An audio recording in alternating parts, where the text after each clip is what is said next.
No, don't click off the video. You read that right. Why aren't they coming here? Why aren't they beating down our doors to get into the American comics industry? Because they're not. Everybody's trying to go over to Japan. Everybody's beating down their doors, trying to claw their way into that industry and make their mark on visual media as a whole. But nobody from Japan is trying to dig into the American industry to stake their claim in the history of comics and manga and anime. They're fine right where they're at. It's us over here that's trying to get over there, trying to get their shine and put it on us. Even influencers who dabble in making manga use the word manga when they're doing sequential art. They could just as easily call it comics or I'm making a comic book, but it's always manga, black and white comics. They could just say black and white comics, but the word manga has more clout, has more energy to it, has more positive associations with anime and with what's popular nowadays. And so, despite my very hyperbolic opening, we'll discuss a few reasons why we're not getting a similar response of creators from Japan trying to come into the American industry as we are everybody from the US and even from around the world trying to get into the Japanese industry. And finally, we'll discuss, well, what strengths does the American comic system have and what is really possible over here when we're not focused on going over there. To start with, I'm going to be a little harsh on the American comic industry because it's the one I grew up in and the one I was hoping to join when I came of the age to actually create comics. It seems to be one big, massive, barely organized mess with no clear inroads. It's hard to find a way into the comics industry. You almost have to stumble into it. Most companies aren't actively seeking submissions, and the ones that are either can't pay you that well or they need to see that you have a massive social media following to validate your work. And I remember the other day when I was flipping through my bookmarks, looking over all the comics resources that I'd saved up over the years, remembering back to when I thought the comics industry was like really fertile and vibrant and worth getting into. The books back then seemed crafted, like they were a massive undertaking that required a consistent creative team to create a long-form entertainment property that could last decades. While it may have had its faults even back then, there was something solid about it that you felt like you could build a career on if you had just enough talent, skill, and a bit of luck. And now it's just a little different. I have friends that at one point were making over $100K per year in the comics industry of the past and are now asking me if YouTube is the way to go to market their work or put their stuff out there if they want to make their own book. Because even the mainstream promotional machine is broken. You can't get any push for your comic unless you're the top of the line or a known name. But if you're a newcomer, you're going to have to do all that yourself, which is why they look for massive followings, because half the work is already done for them. And the second issue is when you look at your options for where to get into comics in America. You have the big two, Marvel or DC. Choose one of those and you'll be drawing characters that you don't own for a paycheck that hasn't adjusted for inflation. So you'll be barely making ends meet, but you'll be drawing for Batman. And hopefully you'll be able to build a name off of drawing for characters that you don't own. Or you could try to get into Image Comics, which seems to have almost like cut off the pathway for newcomers in favor of the old guard who can consistently get work, get published with whatever ideas they have, while newcomers struggle to even find a way to submit. Or maybe you could get in with Dark Horse or Oni Press, who instead of taking submissions, more or less just take popular online newcomers with over several thousand followers, because there's a built-in audience there. And then even when you sell books through them, if your deal isn't right, you're only making a few dollars, maybe if that, per book that is sold. I watched a really great interview between Coffee Comics and Lord Max Hoven, where they talk about how much you're realistically able to make, even if you do pop off at a company like Dark Horse, how much you're able to make per book if you get published. Or you could draw children's graphic novels for Scholastic. The graphic novel space still seems to be intact in a way that you could make a career off of it if you have a decent proposal and followers on social media. But that's if you're even interested in drawing graphic novels for kids, and if that's the path you want to go down. So right off the bat, we have very difficult inroads to even start a career in comics in America. And then that isn't even to speak of the potential ceiling of success that you could reach if you were to even make it there. We don't have an organized system of editors. We don't have an organized system of a magazine. We don't have a system by which creators can develop their skill or be taught by other creators to develop their skill to the level of something that you would see in manga and anime. It's just not built into the American comic system. It's something that separate creators would have to choose to do on their own. The thing is that manga and anime have done so much for aspiring creators to make them want to go into that industry over there to create their own work for a few reasons. One, the work that they create over there is highly emotionally resonant with the reader. The characters are relatable, understandable, and have goals that a young mind can really take in and understand. And if you're a young creator, you feel those emotions and you want to make others feel those emotions as well. Two, a lot of the main characters of manga and stories like that are the same age as the kids that are growing up with those stories, or the teenagers that are growing up with those stories. So they get into them and understand them better. They feel more connected to those characters because they're around the same age. Whereas in American comics, you might not feel as connected to Batman or as connected to Spider-Man, who has to pay rent or has to pay their employees' wages and salaries. You might not understand that as much when you're a kid, because those are adult issues, those are adult problems, and Batman and Spider-Man have been adults for decades in the comics continuity. And lastly, manga is just a more approachable art style. It's so appealing to potential new creators, and it's so approachable as a style to draw that new creators are just like, oh, I can easily draw this. Oh yeah, this is a cartoon. I can draw Naruto all day. Or I could easily draw Luffy. Luffy is super easy to draw.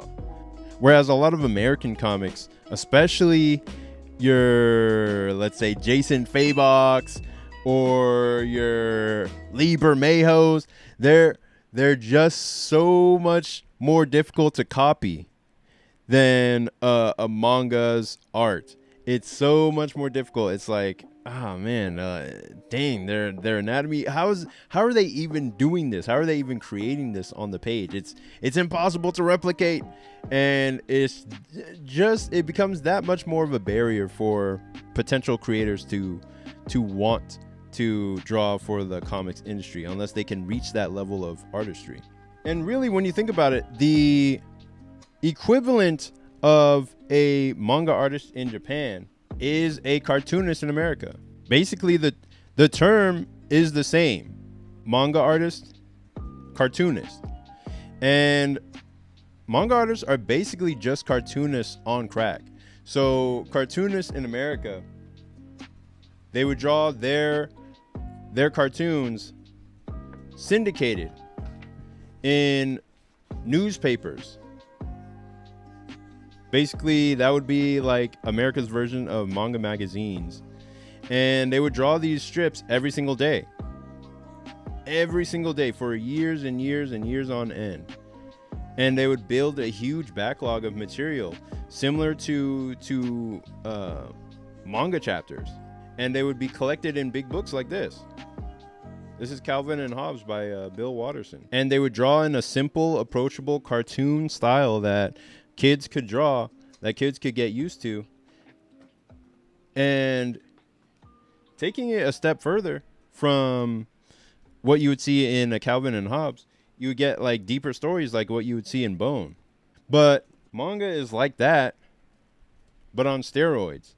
They draw in a very quick, easy to draw style from week to week, something that you can quickly sketch out and draw quickly. And they take that one step further by making their stories even deeper and more moment to moment interesting in manga. But the reason people are so much more interested in going over to the Japanese side for manga rather than coming over here to make things in America is because there's such an extreme upside to succeeding in the Japanese manga industry, in that system, that you almost feel like the American system is invisible by comparison, where you can draw a very simple style like Hunter x Hunter. And this is the kind of stuff that if you write it well enough, it'll blow up, turn into an anime series, and then turn into a hit, massive franchise that will pay you for generations. Whereas in the American system, you might get a breakout indie hit like Invincible once every decade, or The Boys once every decade. And that might do something for your sales of the comic, but only if you do it like Invincible and not The Boys, where Invincible, the animation is based very closely on the comics, or as closely as the overall storyline is concerned. So that if you go back to the comics, you can read ahead and be ahead of other people who are watching the anime only or the cartoon only. Whereas with something like The Boys, there's not much back and forth that you can watch the show and be compelled to go to the comics, because the show is loosely based off of the comics. They play much more of a different game with the continuity, so there's not much back and forth. It's similar to the Marvel Cinematic Universe, where they pick and choose what elements they want to use from the continuity, so that it's very interesting to comic fans, but not as enticing to potential new fans who want to get into the stories of the comics, because they're not as closely related to the storyline of the movies. Whereas with Hunter x Hunter, it's being adapted linearly, which means the anime, which is the most popular promotional material for the manga, which gathers the most eyes, is following the story of the manga closely enough to where between seasons, or even as the show is running, you can read the full story of the manga and still come back to the anime and be ahead of other people who are watching. That's another element of the fandom that's available there for manga creators. So what is the advantage of being in the American comic system when it seems like all the odds are stacked in the favor of Japan? What can they get over by coming over here that they can't have on their own over there? And when I look at it just off the top of my head, it's not objective. There's not much different that we can do over here that they can't do over there. I talked to my Kubert school friend who lives in Japan, and he's trying to get into the industry over in Japan as well. And I asked him why he didn't want to come back to the States and try to become a comic artist in the States. And he said that he actually wanted to get his stories out. He wanted to actually have enough time to put all his stories out into the world. And so the best way that he thought to do that was to be in the Japanese industry, where you have a high amount of volume that you have to put out on either a weekly or a monthly basis.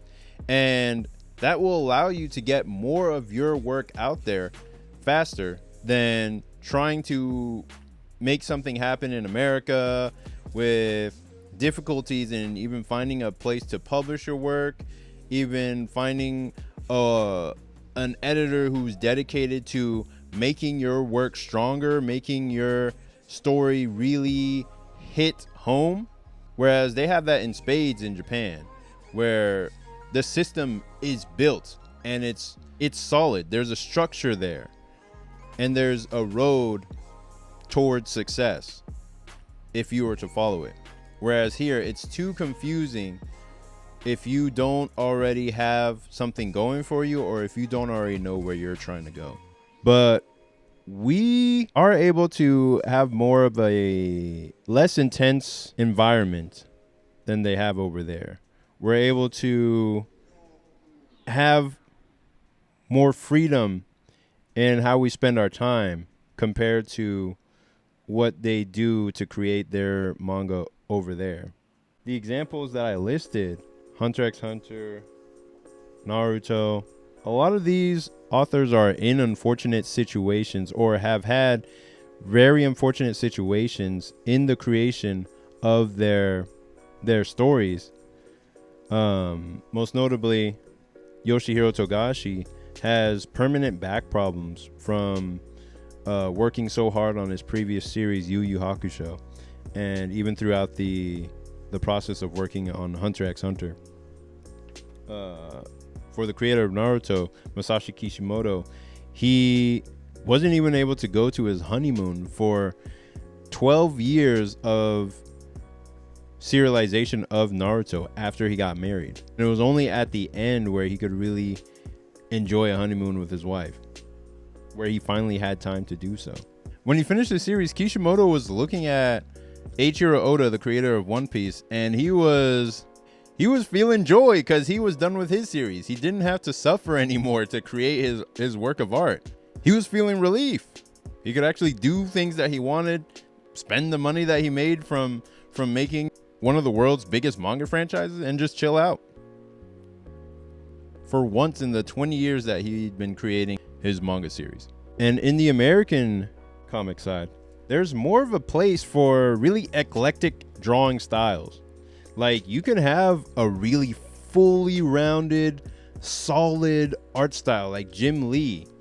And that's in the perfect place in American comics.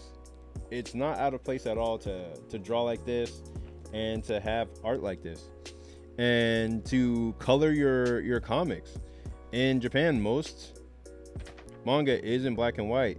So you can create a fully cinematic experience on the comic page with a team, or even by yourself if you come out at a slower pace.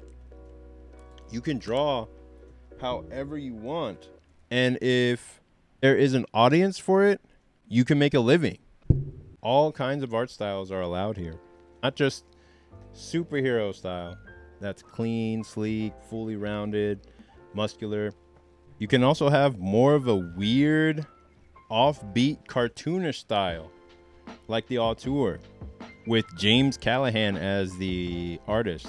It's weird, offbeat, and interesting, and looks nothing like manga at all. There's literally zero manga influence, and yet something like this is allowed to exist in the American scene. And I want you to pay very close attention to this point because it's a little bit nuanced but very important to understand. Japan already loves what we create naturally. Think about it like this. To us, in the West, in America, samurais are cool. Ninjas are cool.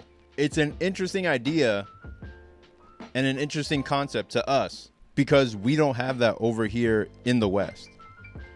But to the Japanese, it's normal. To them, cowboys are cool. Soldiers are cool. The military stuff that we're used to, or the concepts that we're used to, cowboys and old Western stuff, they think it's exotic in the same way that we think samurais are exotic. And it's not just that. They love our art style. Whatever weird thing that we make up that you see on like Cartoon Network, that you see in our various comics, there's so many media properties that they like that we just look at over here and we're just like, we're used to it because it came from us. We know how we perceive it, but we underestimate how much they enjoy and appreciate our work. They like work like Mike Mignola of Hellboy fame. They like work like The Amazing Digital Circus. They love that over there. They love this American indie comic called Common America because it's American. If you look at Yo Yoshinari, he's an animator over there who loves classic Cartoon Network style. He loves the Powerpuff Girls. He loves Samurai Jack. He loves Dexter's Laboratory. He loves those things that we're doing in American cartoons that they don't normally see in Japan. And he was able to channel that into his works like Panty and Stocking and the other shows in Studio Gainax.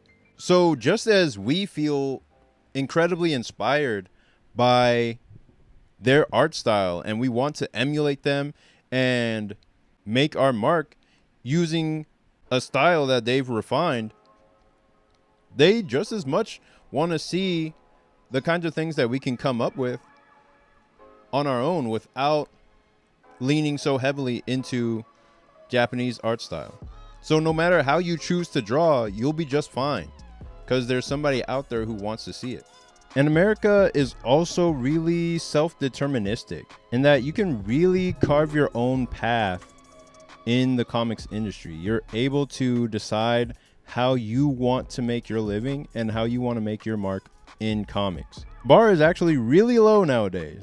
So if you have something that is above average in storytelling, in writing, and you have an above average work ethic and consistency level, then you can no doubt make it in American comics. You'll be above the crowd just by being consistent and solid in your work. And you don't even have to be that popular to make a living in comics. I guarantee you there are creators of comics that you've never ever heard of that are making a decent living in comics, and they don't have an anime, they don't have a manga, they're just making their comics off to the side in nowhere land, and they're able to feed their family off of it.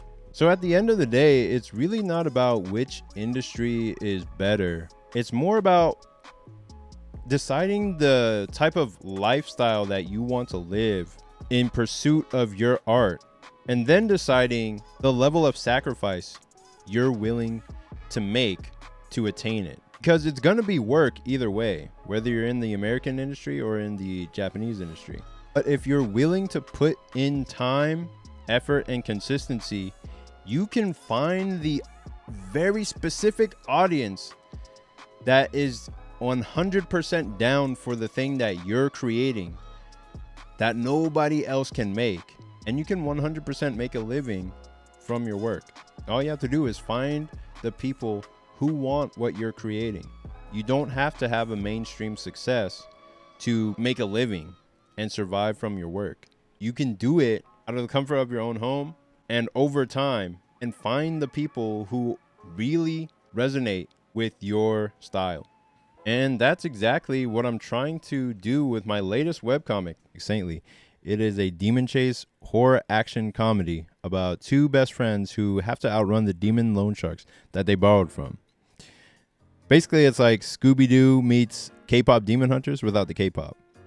And the story backs the main character into a corner where she has to decide between the hard path to success or lose her soul to the lure of easy money. And we get to see the ramifications of her choice and if she can hide this deal with the devil from her friend or if it will tear them apart. And I hope you read my comic in the description and check out the story. It should appear in your email inbox or your spam folder if you don't see it. And surprisingly enough, a lot of the people who really resonate with Saintly, which I found out at a recent convention, are women. So that was a shock to me. And it's just something I'll have to consider going forward as I make the story. Whereas Air Rider was more male centered, Saintly is apparently more female centered. So yeah, that's just something I thought was really interesting to note. But that is all for today's video. Thanks for watching. Please rate, comment, and subscribe, and I'll see you in the next one. Peace.